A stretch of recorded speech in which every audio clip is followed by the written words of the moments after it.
네, 제 목소리 잘 들리시죠? 오늘은 그 마가복음 4장 1절부터 20절까지 가능하면 하도록 하겠습니다. 성경책 준비하시고요. 오늘도 왔다 갔다 해야 될 일이 있을 것 같습니다. 성경책 잘 준비하시기 바랍니다. 그러면 제가 기도하고 시작하겠습니다. 아버지 하나님, 주님의 말씀은 영이요 생명입니다. 특별히 복음서에서뿐만 아니라 신약 성경 전체에서 예수님의 비유 말씀은 참으로 중요하고 여러 이단들도 이 말씀을 악용하여 자신의 주장을 내세우기에 저에게 더욱 소중하고 중요한 것 같습니다. 특별히 오늘 말씀은 예수님께서 하나님 나라에 관해서 들려주시는 첫 비유의 말씀이오니 이 말씀에 은혜를 더하여 주시기를 바랍니다. 하나님께서 저희의 마음에 친히 가르쳐 주시고 저희가 하나님의 이 말씀을 완전히 수용할 수 있도록 그래요. 오늘 떨어진 말씀의 씨앗이 저희 안에서 풍성한 열매를 맺어 30배, 60배, 100배의 결실을 얻을 수 있도록 축복하여 주시기를 원합니다. 예수님의 이름으로 기도합니다. 아멘. 네. 이 성경에 보면 비유가 많이 나오지 않습니까? 그래서 정말 이단들도 이 비유를 철저하게 활용하고 있는 것 같습니다. 왜냐하면 이 비유의 해석이 어렵거든요. 어떤 면에서는. 그래서 여러분이 좀 오늘 말씀 마치고 나면 나중에 꼭 시간을 내셔서 성경에서 비유라고 할 때 그 한 가지 의미만 있는 것이 아니고 여러 가지 의미를 가지고 있습니다.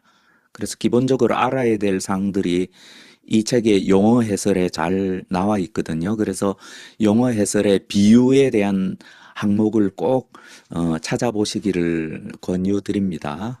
예를 들면 비유라고 다 같은 비유가 아닙니다. 예를 들면 지규라고 하는 비유가 있습니다. 나중에 비유라는 항목 찾아보시면 나오지만 예를 들면 이런 거죠.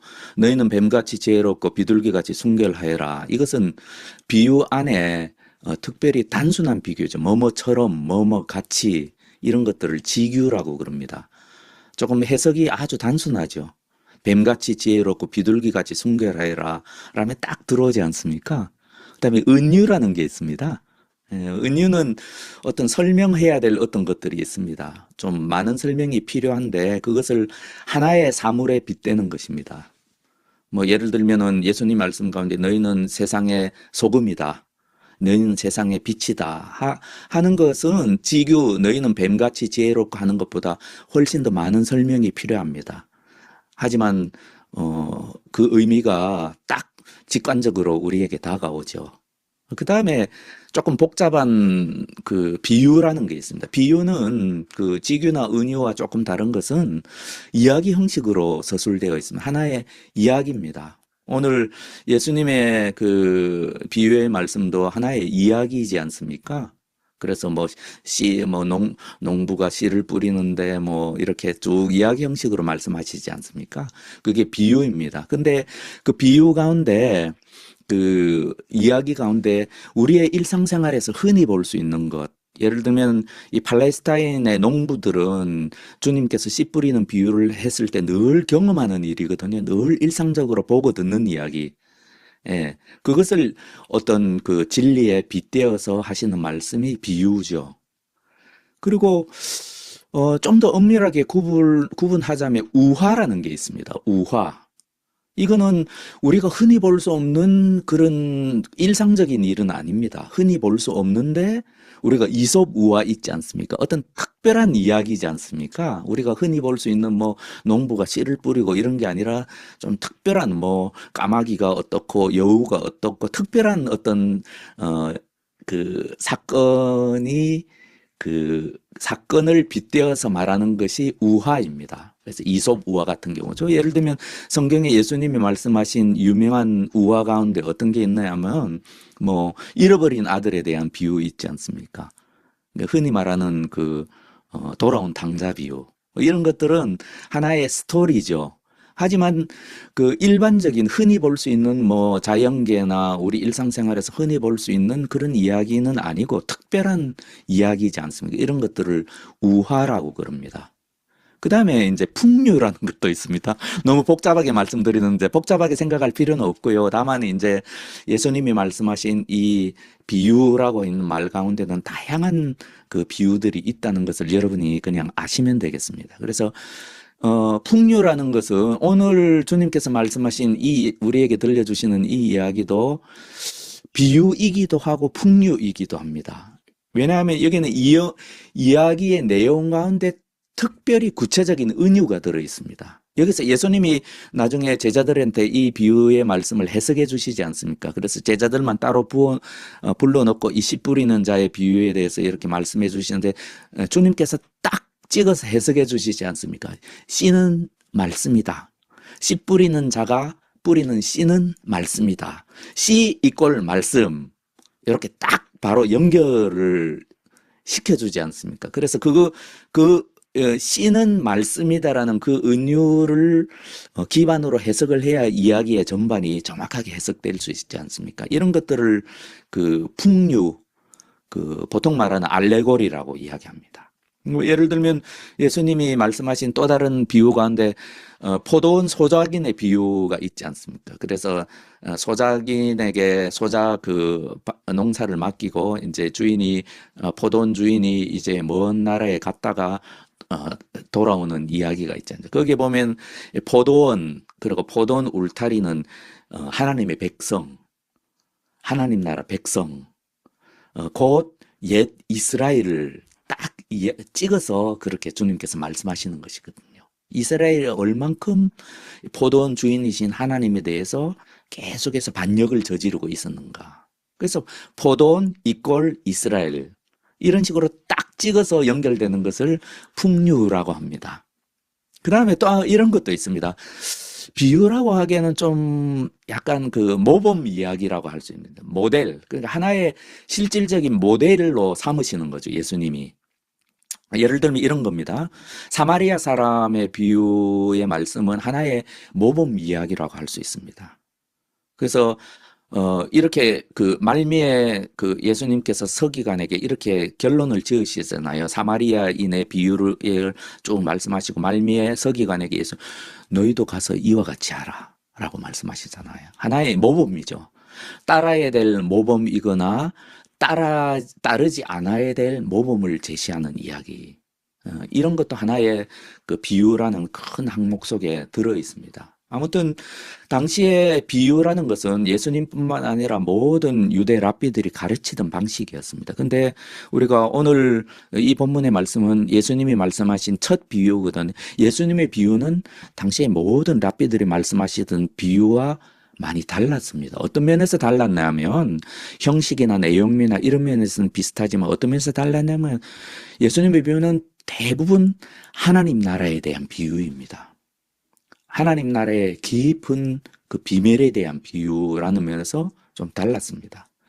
그리고 비유의 말씀에는 임박한 하나님 나라가 지금 가까이 왔다라는 그런 주제를 담고 있던 면에서 달랐습니다. 특별히 예수님 안에서 이미 시작된 하나님의 나라, 하나님의 그 권세를 힘입어서 예수님을 통해서 하나님 나라의 그 통치가 이루어지기 시작하는 것과 관련된 이야기들입니다. 그래서 오늘 이야기도 그런 것과 관련이 되어 있습니다. 자, 그러면은 하나하나 살펴보겠습니다. 1절과 2절을 보십시오. 1절과 2절은 예수님께서 이 비유의 말씀을 베푸신 배경이죠. 예수께서 다시 바닷가에서 가르치시니 큰 무리가 모여들거늘 예수께서 바다에 떠 있는 배에 올라 앉으시고 온 무리는 바닷가 육지에 있더라. 3장 9절인가요? 예, 3장 9절에도 보면 무리가 너무 많아서 예수님이 배를 띄어서 무리와 좀 동떨어져서 거리를 두고 이렇게 말씀하시는 그런 장면이죠. 이에 예수께서 여러 가지를 비유로 가르치시니 그 가르치시는 중에 그들에게 이르시되, 여러 비유를 많이 말씀하셨는데 그 대표적인 비유 하나를 지금 마가가 기록하고 있는 것입니다. 그리고 오늘 4장 1절부터 20절까지 나타난 비유의 말씀과, 그리고 그 뒤에 21절부터 25절, 그 다음에 26절부터 29절까지의 비유, 그리고 그 뒤에 30절부터 나오는 이 비유까지는 굉장히 비슷한 비유입니다. 하나님 나라에 관한 오늘 말씀하시는 이 비유를 중심으로 다양한 하나님 나라의 측면들을 예수님께서 비유해 주신다는 측면에서 요 4장 앞부분에 있는 하나님 나라의 비유들은 특별히 우리에게 중요합니다. 이 비유는 가능하면 외우면 좋겠고요. 우리 마음에 딱 박아두고 이 하나님 나라에 대한 어떤 예수님의 가르침의 기둥으로 우리의 마음에 삼으시면 좋겠다. 그런 말씀이 듭니다. 주일학기 때부터 많이 들어온 말씀이지만 특별히 이제 우리 각자에게 말씀해 주시는 바를 말씀의 뿌리를 내린다 할까요? 이 좋은 밭이 되어서 이렇게 30배, 60배, 100배의 결실을 맺는 그런 하나님의 말씀이 되었으면 좋겠습니다. 3절부터 이제 말씀하시죠. 들으라, 씨를 뿌리는 자가 뿌리러 나가서. 이 씨를 뿌리는 자가 누구인지, 우리가 하나님이신지, 아니면 예수님이신지, 아니면 교회 내에 말씀을 선포하는 자들인지 명확하지 않습니다. 다만 명확한 것은 지금 예수님이 나중에 제자들에게만 해석해 주셨죠. 이 뿌리고 있는 씨는 말씀입니다. 하나님의 말씀. 이것이 굉장히 중요합니다. 그래서 들으라, 씨를 뿌리는 자가 뿌리러 나가서 뭔가 뿌립니다. 근데 이 뿌리는 그 씨는 곧 하나님의 말씀을 은유하는 것이다 라는 것이 이제 해석의 키포인트입니다. 여기서 벗어나면 안 되는 것이죠. 왜냐하면 예수님께서 씨는 말씀이라고요. 아까 14절에 있죠. 14절 보시면 뿌리는 자는 말씀을 뿌리는 것이라 이렇게 주님께서 명확하게 해석해 주셨습니다. 그래서 이 해석의 근거에서 이제 주님의 말씀을 들어야 되는 것이죠. 그래서 4절 첫 번째 이제 네 가지 씨는 동일합니다. 하나님의 말씀은 동일합니다. 영원한 하나님의 말씀입니다. 변치 않은 하나님의 말씀입니다. 어떤 상황이나 시대나 어떤 말씀을 듣는 사람과 상관이 없는 영원한 변치 않은 하나님의 말씀입니다. 여기서 변화되는 것은 밭입니다. 땅입니다. 네 가지 땅이 나오죠. 첫 번째 땅, 두 번째 땅, 세 번째 땅, 네 번째 땅. 우리가 잘 알고 있는 말씀이고 이 말씀을 주님께서 친히 해석을 해 주셨습니다. 이 주님의 해석에는 마가복음의 첫 독자, 초대교회 성도들, 이 초대교회 성도들이 예수님의 말씀을 어떻게 해석했나는 그 해석이 잘 반영되어 있습니다. 그래서 우리에게 큰 은혜가 되는 것 같습니다. 뿌릴 새 더러는 길가에 떨어짐에 새들이 와서 먹어버렸고, 첫 번째 무슨 땅입니까? 길가입니다. 길가. 딱딱한 땅인 것 같습니다. 보통 길은 또 길 주변은 딱딱하지 않습니까? 거기에 씨가 뿌려졌습니다. 그러니까 씨가 완전히 노출되어 있는 거죠. 씨가 부드러운 흙에 뿌려지면 이렇게 일부가 감추어지고 그래서 새들이 좀 찾기가 힘들 텐데 새들이 먹기 너무 좋죠. 그래서 새들이 먹어버렸습니다. 자, 이것이 무엇을 말씀하시는지 그리고 왜 이것을 맨 처음 말씀하셨는지가 우리에게 굉장히 중요한 의미가 있는 것 같습니다. 그 전에 주님께서 그 일상적인 당시에 팔레스타인 사람들이라면 다 알고 있는 어떤 일상적인 사건을 지금 말씀하시는 겁니다. 그래서 우리나라 농사법이랑 팔레스타인의 농사법이 좀 다르기 때문에 우리가 기본적으로 좀 알아야 될 사항이 있습니다. 대부분 팔레스타인에서는 우리나라처럼 이렇게 여러 가지 농업 환경이랄까요? 이런 것들이 좋지는 않습니다. 그래서 대부분 우리는 어떻게 합니까? 일단은 땅을 먼저 일구지 않습니까? 그래서 가능하면 부드럽게 만들어 놓고 또 이제 씨에 따라서는 이렇게 뭐 구멍을 좀 이렇게 오목하게 판다든지 하는 여러 가지 형식으로 이렇게 씨를 나중에 심고 그걸 잘 흙을 적절하게 이렇게 덮는다든지 또 여러 가지 뭘 위에 얹거나 보호장치까지 하는 그런 아주 세심하고 그 세밀한 농법이라면 팔레스타인 농법은 대부분 늘 그런 건 아닌데 대부분 씨를 먼저 뿌립니다. 이 구역이 밭입니다. 그러면 씨를 막 뿌립니다. 뿌리고 나서 이제 가래로 땅을 걸어 엎습니다. 그래서 자연히 씨가 흙에 묻히게 되는 겁니다.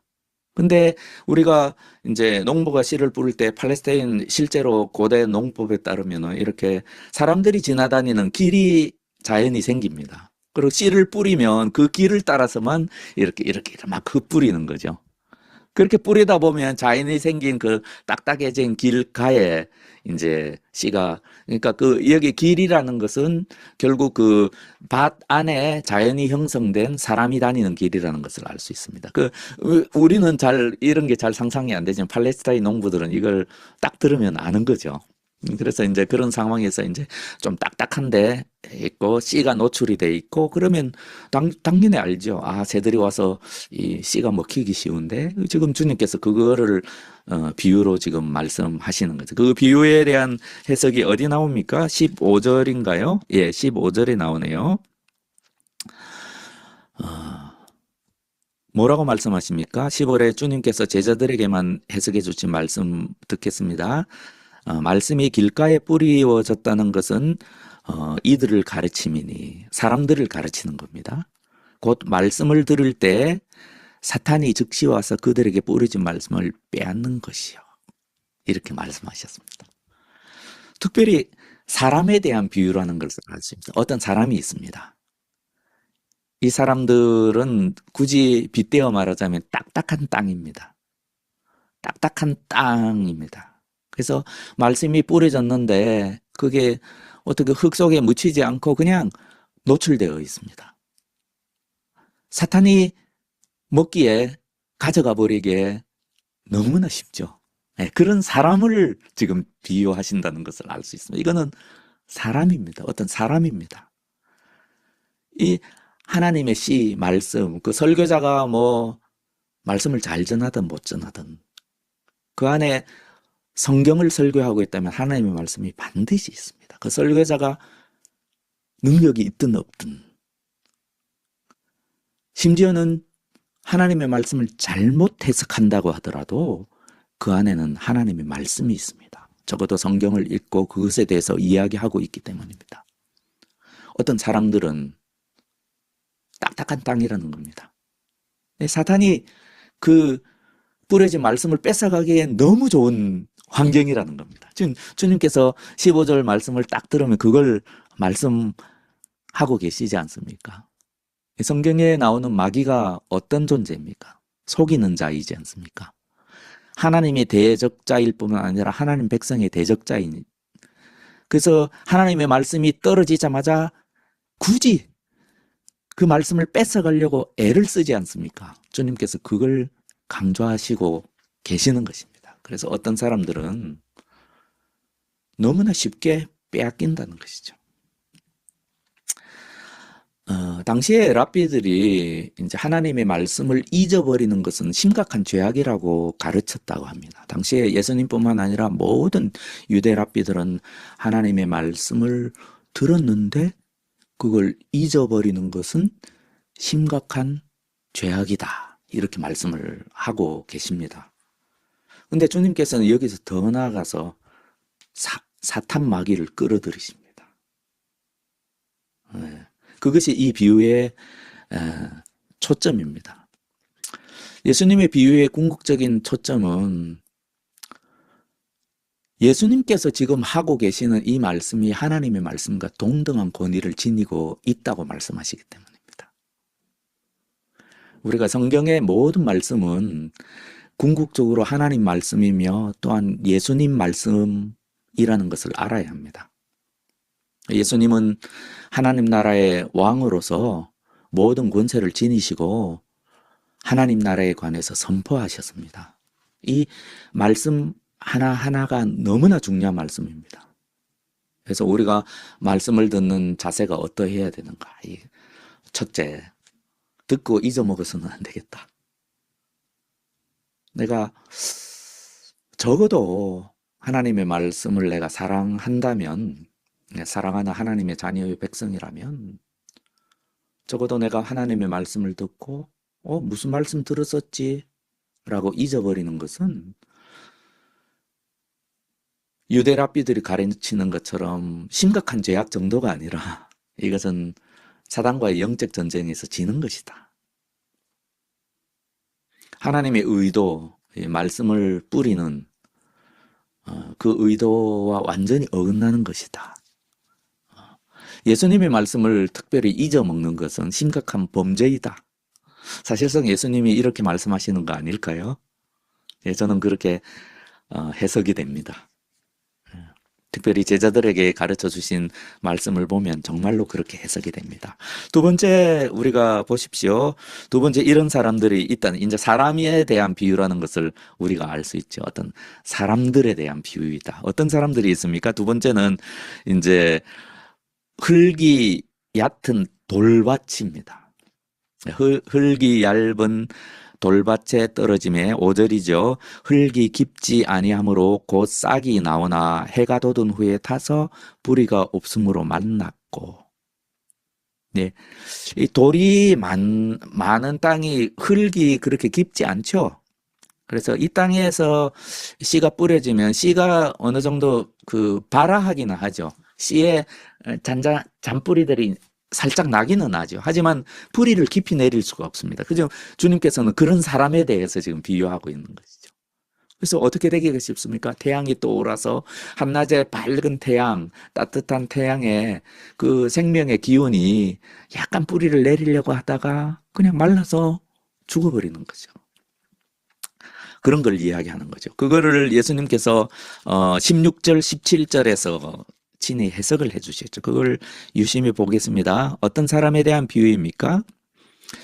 또 이와 같이 돌밭에 뿌려졌다는 것은 이들을 가리킴이니 이런 사람을 가리키는 것입니다. 곧 말씀을 들을 때 즉시 기쁨으로 받으나 그 속에 뿌리가 없어 잠깐 견디다가 말씀으로 인해서 환난이나 박해가 일어나는 때는 곧 넘어지는 자요. 예수님께서 이런 말씀을 해주셨습니다. 제가 청년들한테 설교할 때마다 자주 이야기하던 가운데 너희들 함부로 그리스도인 되려고 하지 마라.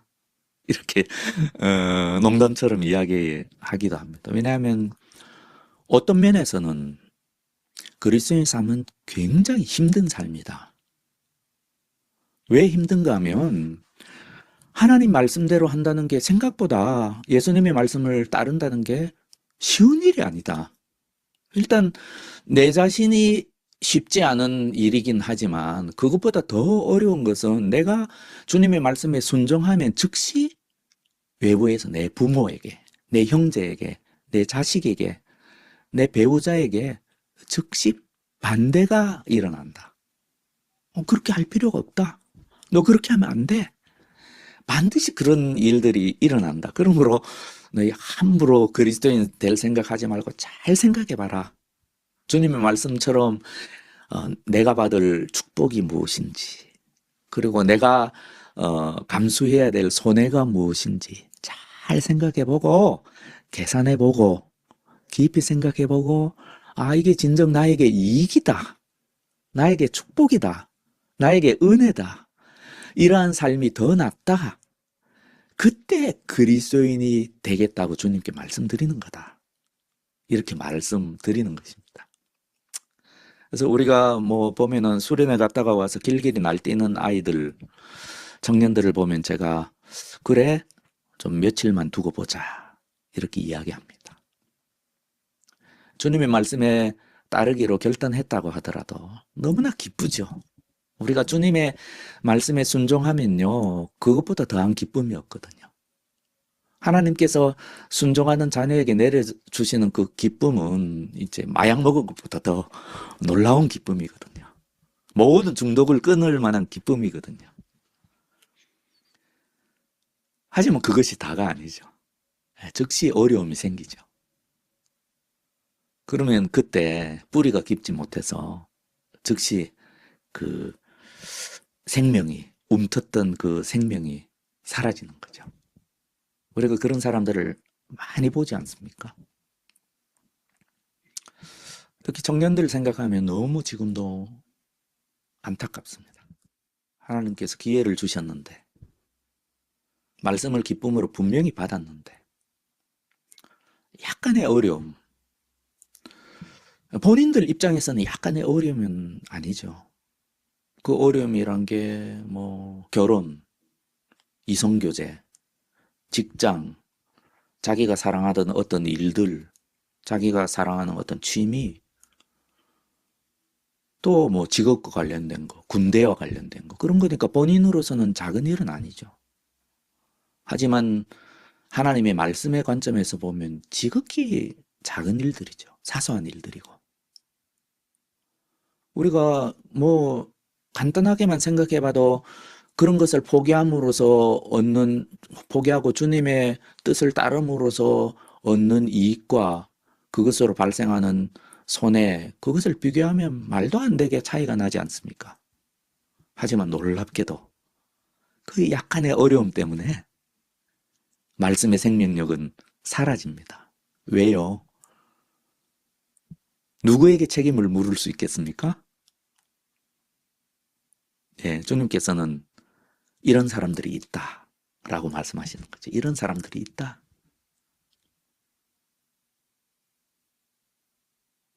그 다음에 주님께서 뭐라고 말씀하십니까? 또 어떤 사람들이 있습니까? 우리가 뭐 우리 주변에서 너무나 흔히 보죠. 더러는 가시떨기에 떨어짐에 가시가 자라 기운을 막음으로 결실하지 못하였고. 어떤 상황입니까? 가시덤불이 우거진 땅을 말씀하십니다. 이 땅에서는 씨가 발아해서 어느 정도 뿌리도 내립니다. 그렇지 않습니까? 그리고 좀 그 씨가 좀 자라기도 합니다. 줄기도 올라옵니다. 하지만 가시덤불이 그 성장을 막아버립니다. 그래서 결국 어느 정도 모양은 갖출 수 있을지 몰라도 그 영양분이 나중에 결국은 그 열매를 맺는 데는 많은 영양분이 필요한데 그 영양분이 그러니까 충분히 성장하지 못해서 결국은 열매를 맺지 못하는 거죠. 그런 걸 말씀하시고 계시는 것입니다. 이거 주님께서 어떤 사람들에 대해서 비유하시는 것입니까? 여기 18절, 19절에 나오죠.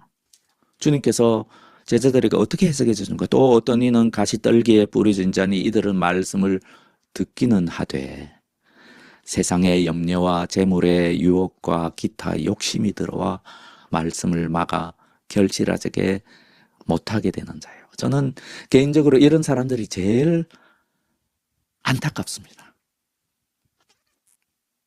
말씀을 기쁨으로 받았고 순종하기로 결단했고 또 순종했고 하지만 가시덤불 때문에 더는 자라지 못합니다. 성장이 없으니까 당연히 열매도 없죠. 이런 사람들이 제일 안타깝습니다. 그런 청년들 보면 제가 어떤 청년한테는 네가 마음으로라도 아버지의 그 수백억의 재산을 포기하지 않으면 너는 주님을 따를 수 없다라고 이야기한 친구도 있습니다.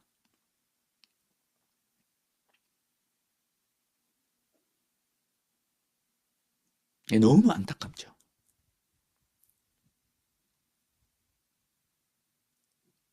재물의 유혹, 또 세상의 염려입니다. 나에게 이런 게 필요할 텐데,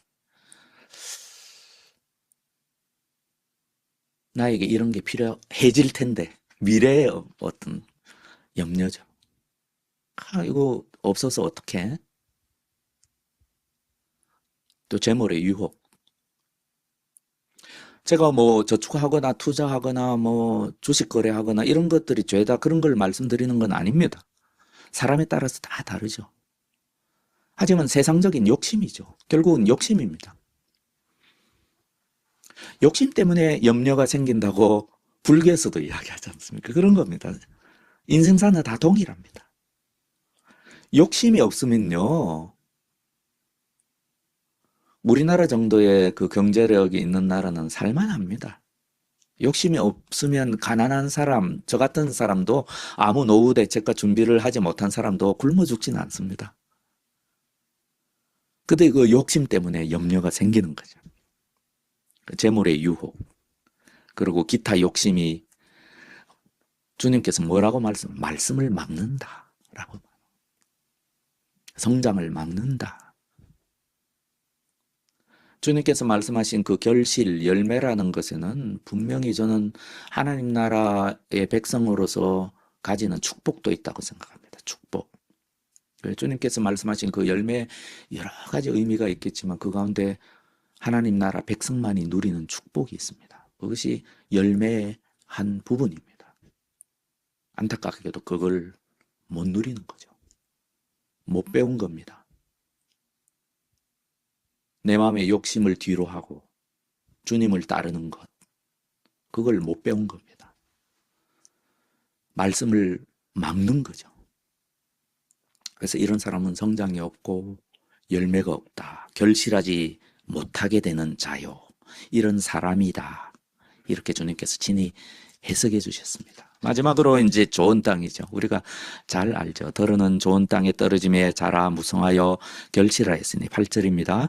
30배나 60배나 100배가 되었느니라 하시고 또 이르시되 들을 귀 있는 자는 들으라 하시니라. 이 9절까지가 예수님께서 말씀하신 비유고 이제 뒤에 예수님이 제자들만 따로 모아놓고 해석해 주셨죠. 뭐라고 해석해 주셨습니까?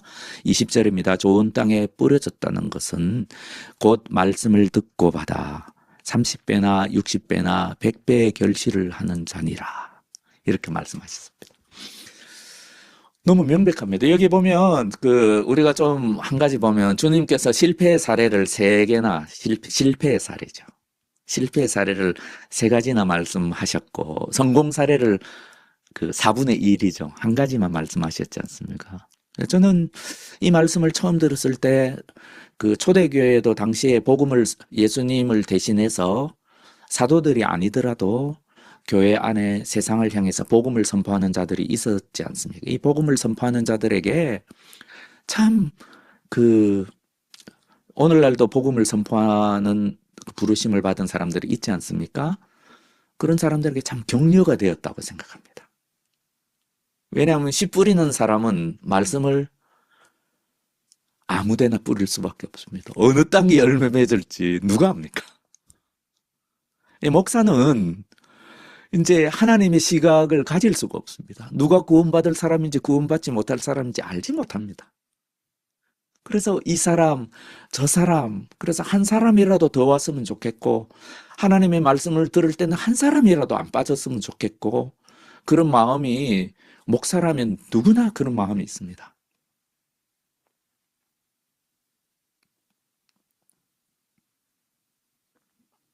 하지만 목사는 예수님의 이 비유의 말씀을 통해서 압니다. 모든 사람에게 열매 맺지는 않을 거라는 걸 압니다. 알면서도 뿌리는 거죠. 지금 주님께서는 초대교회 성도들에게 이걸 말씀하고 계신 겁니다. 기본적으로.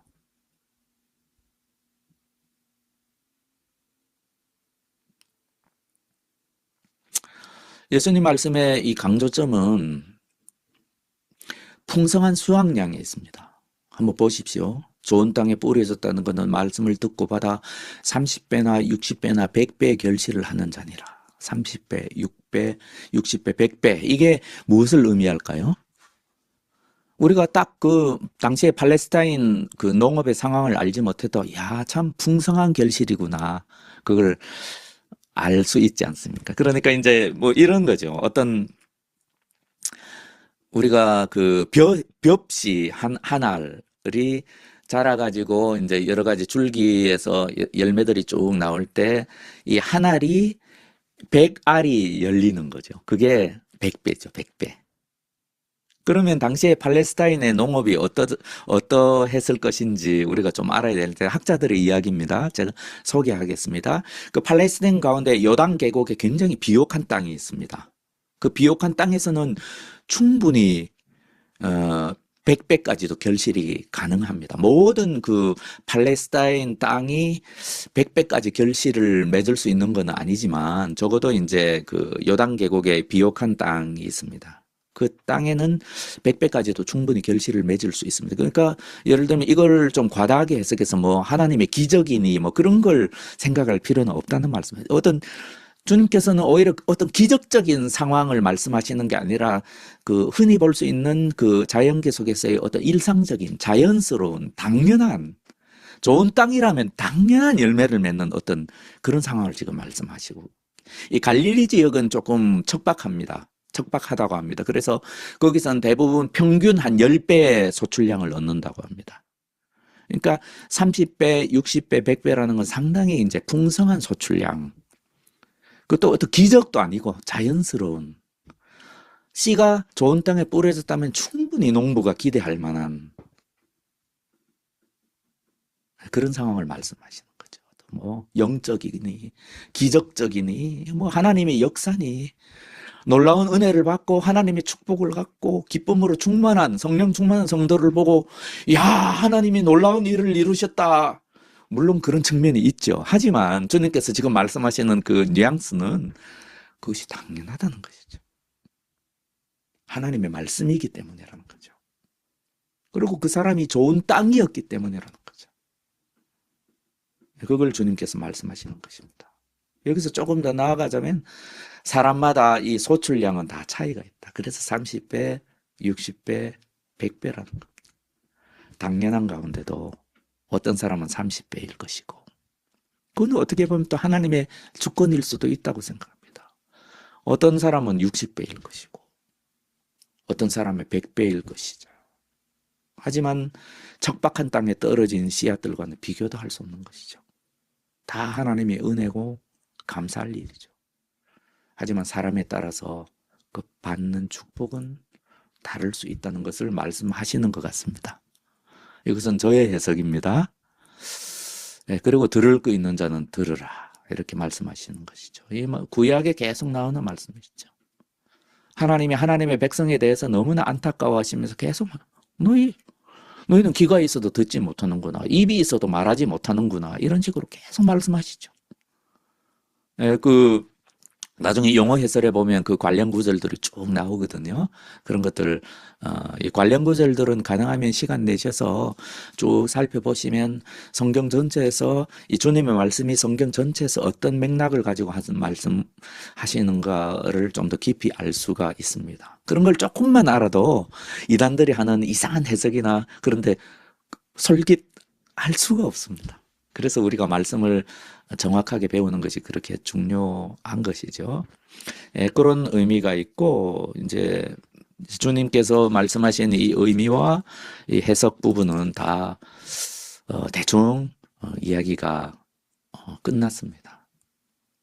그리고 주님께서 놀라운 말씀을 하시죠. 제자들에게만 하신 말씀입니다. 이 주님이 어떤 분이십니까? 하나님의 아들이십니다.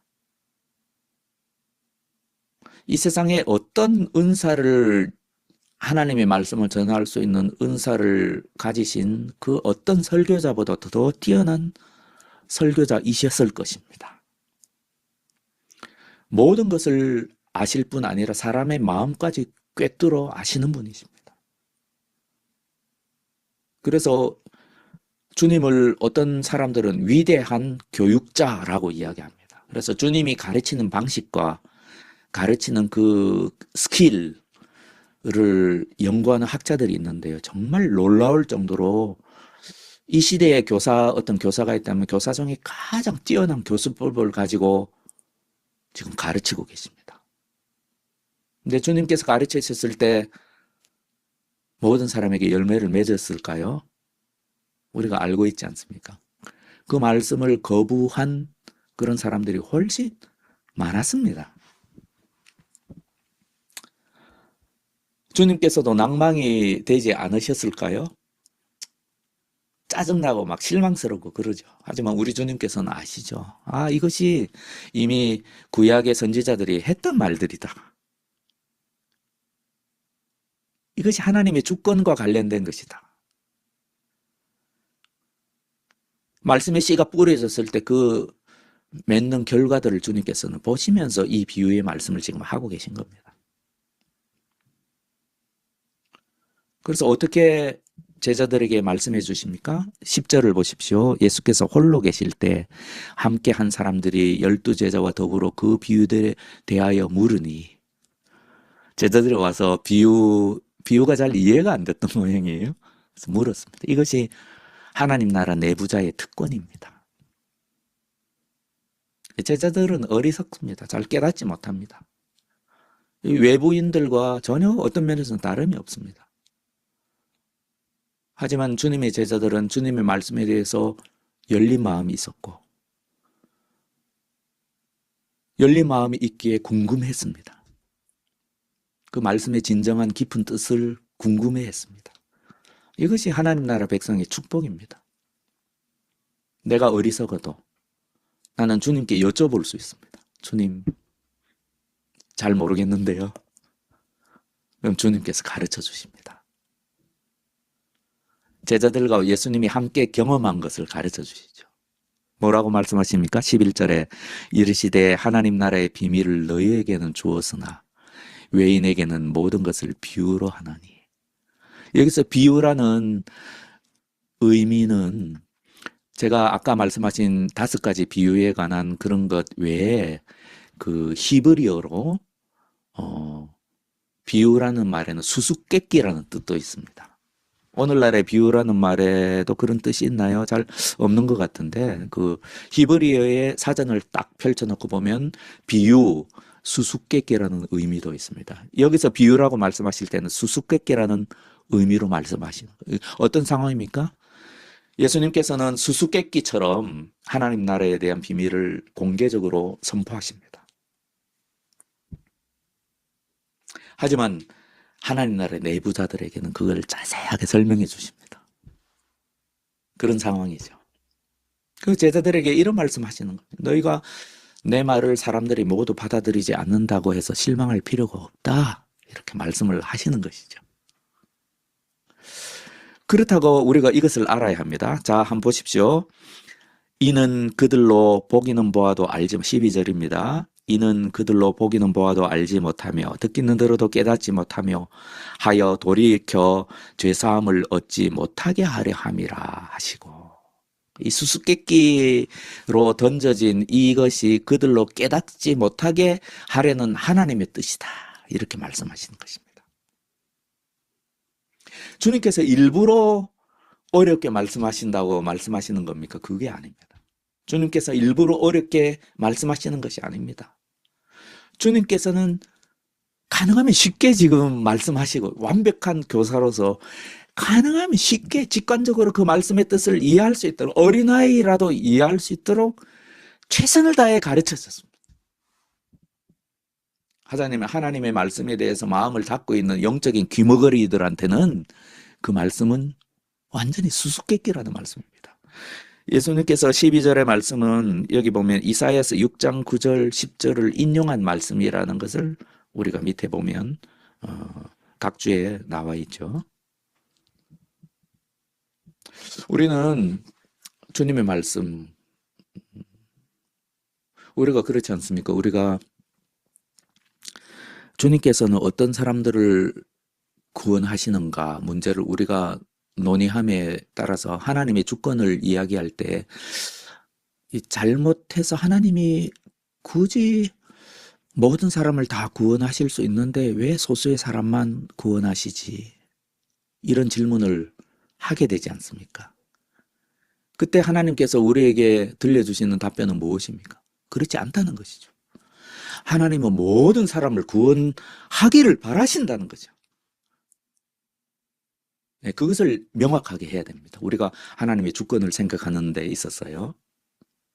그리고 또 하나 계속 말씀하시는 그 명확한 것은 뭔가 하면 사람은 그 하나님의 주권이 어디를 향하는지 알지 못한다는 거죠. 그것을 우리가 분명히 해야 된다고 제가 마찬가지 측면입니다. 예수님은 최대한 쉽게 어린아이라도 이해할 수 있게 지금 최선을 다해 말씀하고 계시는 것입니다. 하지만 하나님의 오묘한 진리 가운데 이 말씀에 대해서 열린 마음을 가지지 않는 사람은 절대로 이 말씀을 이해할 수 없다는 것을 말씀하시는 것입니다. 하나님의 주권의 측면에서. 어딘가요? 33절을 한번 보십시오. 예수님이 비유의 말씀을 쭉 하시지 않습니까? 오늘 본문부터 시작해서 빛과 올바름의 척도에 대해서, 씨의 성장에 대해서, 겨자씨에 대한 유명한 말씀을 쭉 하시면서 이런 말씀을 하십니다. 33절에 예수께서 이러한 많은 비유로 그들이 알아들을 수 있는 대로 말씀을 가르치시느라. 예수님의 의도는 모든 사람들이 이해할 수 있도록 가르치는 것입니다. 예수님의 마음은 모든 사람들이 하나님 나라의 복음의 선포를 듣고 이해하고 축복을 받기를 바라십니다. 하지만 일이 그런 식으로 되어지지는 않은 것이죠. 그런 의미에서 어떤 신학자들은 이 일련의 이 말씀들은 그 초대교회의 복음의 선포자들에게 큰 격려가 되었을 것이다. 얼마나 실망이 되었겠습니까? 하지만 하나님의 일을 함에 있어서 하나님의 일을 하고자 하는 모든 성도들은 이 말씀 통해서 격려를 받습니다. 그래서 계속해서 씨를 뿌릴 수 있는 것이죠. 끊임없이 최선을 다해서 뿌릴 수 있는 것이죠. 하지만 소수만 축복을 받는 것이죠. 이 주님께서 그 인용하신 이사야 본문을 여러분이 잘 한번 나중에 읽어보십시오. 그리고 주님의 이 인용하신 말씀과 비교해서 잘 살펴보십시오. 여기에 보면 분명히 하나님은 이런 것들을 전제하고 지금 이스라엘 백성들의 마음이 지금 완악해질 대로 완악해져 있는 겁니다. 딱딱해질 대로 딱딱해져 있는 겁니다. 하나님께서 선지자들을 보내서 무슨 말씀을 전하셔도 그 말씀을 받아들이지 않습니다. 지금 그런 상황에서 하나님께서 하시는 말씀입니다. 더는 하나님 말씀을 전하는 것이 의미가 있나라고 선지자들은 하나같이 생각했을 겁니다. 지금 내가 하나님 말씀을 전하는 게 무슨 의미가 있지? 그런 상황 속에서 하나님은 선지자를 통해서 이스라엘 백성들에게 지금 하시는 말씀입니다. 뭐라고 말씀하십니까? 제가 본문 9절 10절 일부를 읽어보겠습니다. 주님께서 말씀하셨다. 너는 가서 이사야 선지자에게 너는 가서 이 백성에게 너희가 듣기는 늘 들으라. 그러나 깨닫지는 못한다. 계속 전하고 계십니다.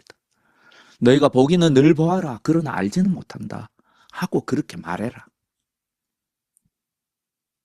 이 선지자도 예수님과 똑같은 심정이었던 것입니다. 그래 그들이 볼 수 없고 들을 수 없고 또 마음으로 깨달을 수 없게 하여라. 네가 전하는 것이 점점 더 그들로 하여금 깨닫지 못하게 할 것이다. 그렇게 말씀하시는 것입니다. 그러면서 하나의 강조어법이고 완곡어법이고 과장법입니다. 뭐라고 말씀하시는가 하면 10절의 마지막 부분입니다. 그들이 보고 듣고 깨달았다가는 내게로 돌이켜서 고침을 받게 될까 내가 걱정이다. 이 하나님의 마음이 느껴지십니까?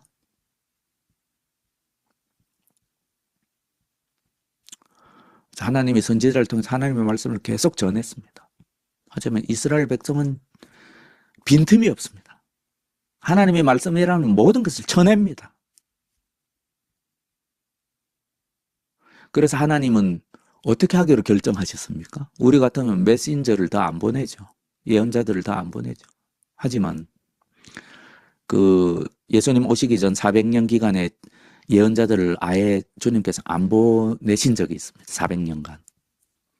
그 전까지는 예언자들을 끊임없이 보내셨습니다. 더 위대한 예언자들을 보내셨습니다. 그래서 어떻게 하시겠다고 작정하신 것입니까? 내가 하나님의 백성의 마음을 더 완악하게 하겠다라고 작정하신 것입니다. 이것을 어떤 신학자들은 좀 기억해 두시면 좋습니다. 형벌적 눈멀음이라고 이야기합니다. 이미 하나님의 심판과 그 저주는 확정이 되어 있습니다. 하나님께서는 그것을 더 든든히 하기 위해서 계속해서 메신저를 보냅니다. 계속해서 말씀의 씨앗을 뿌립니다. 형벌적, 심판적 눈먼입니다. 이것이 구약시대에도, 그리고 예수님 당시에도, 초대교회에도, 오늘날 교회에도 계속해서 일어나고 있는 일입니다. 형벌적 눈멀음. 우리는 한 사람도 그런 사람이 되어서는 안 되겠습니다. 뭐 통계를 따질 일은 아니지만 4분의 3은 그런 사람이라고 주님께서는 말씀하십니다. 그래서 좁은 그 길이다 이렇게 말씀하시는지도 모르겠습니다. 그래서 대부분 우리 마음에 어떤 측면이라도 크게 작게 이 돌밭인지, 어떤 때는 돌밭이기도 하다가, 어떤 때는 가시떨기에 뿌려진 자이기도 하다가, 내가요. 또 어떤 때는 잠시 좋은 땅이었다가, 또 어떤 때는 진짜로 씨앗이 뿌려지자마자 바로 잊어먹는 그런 경우도 없지 않지 않습니까? 우리 마음에. 네, 그런 데 대한 주님의 경고의 말씀이기도 합니다. 복음을 하는 자들에게는, 또 열심히 전도하는 성도들에게는 이것은 격려의 말씀이고, 그리고 마음이 딱딱해져가는, 혹은 이미 딱딱해진 그런 성도에게는 무시무시한 경고의 말씀이기도 한 것이죠. 이것이 하나님 나라의 이것을 제일 처음 말씀하심으로써 주님께서는 하나님 나라, 하나님의 다스림에 있어서 하나님의 말씀이 얼마나 중요한지를 딱 우리에게 말씀해 주신 말씀이다. 것이죠. 하나님의 말씀이다. 이것이 우리에게 떨어져 30배, 60배, 100배 결실을 얻어야 된다. 이것이 하나님 나라의 생명이고 하나님 나라의 확장이다. 여기는 씨가 있다. 그리고 땅이 있다. 너희는 어떤 땅이 될 것인가? 이것이 이 말씀의 궁극적인, 초대교회 성도들은 그렇게 받아들였을 걸로 생각합니다. 그래서 이런 그 풍성한 30배, 6배, 60배, 100배의 그 결실을 누리는 저와 여러분이 되기를 간절히 바랍니다. 지금 오늘은 잠깐 우리가 한 1, 2분만 우리가 음소거 되어 있으니까요. 음소거 계속 유지하시고 잠깐 기도하고 제가 이제 마치는 기도하도록 하겠습니다. 하나님, 제가 전한 말씀 가운데 제가 왜곡한 것이나 또 헛된 말을 한 부분이나, 주님, 제가 혹시라도 잘못 해석한 부분이 있을까 두렵습니다. 하지만 그 가운데 일부라도 하나님의 말씀이 있다면 그 말씀이 저희의